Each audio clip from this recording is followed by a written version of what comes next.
Tao po.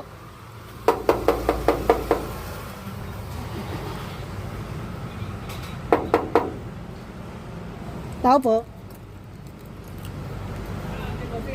Sir, yung sa lalamove kanina, sir, yung kape? Ha? Yung sa kape? Bakit?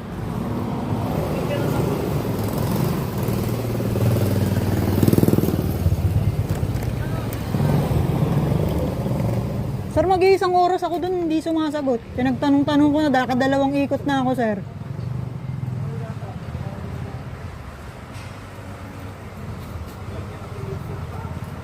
Ano po kaya yan, ma'am? Kayo po ba nag-book, ma'am? Opo, Ba't di kayo sumasagot, ma'am? ay, number po kasi nung Eto po, oh. yung ano eh, nagpa-book. Halos isang oras po ako dun, ma'am. Nag-chat din po ako sa apps. Wala, hindi sa inyo po ito na kayo ba nag-book? Ako po ang inano niya pero Kaya nga po, pati yung tatlong number po, ma'am, na nakalagay po dito, hindi nasagot. hindi na makontak, ma'am. Kasi sabi niya, yung number niya daw ang ilagay ko. Pakinggan niyo, ma'am. Ito po yung sa number niyo.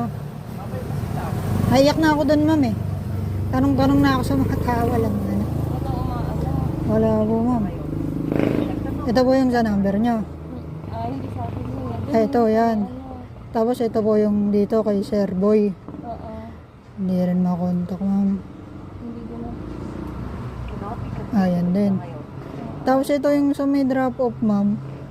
Nakadalawang ikot ako, one way pa naman yun, ma'am. Oo. Sobrang abala po talaga. Hindi na nga po kumuha pa, ano. Ito po yung sa ano.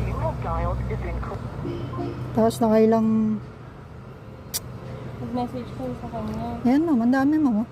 Oh, hindi ko din alam eh. Kasi ginamit niya lang yung ano ko. O, paano kaya ito, ma'am? Eh, yung shipping papunta dun, ma'am, 162. Tapos yung Tawagin. waiting time pa, tapos yung pabalik pa dito, ma'am.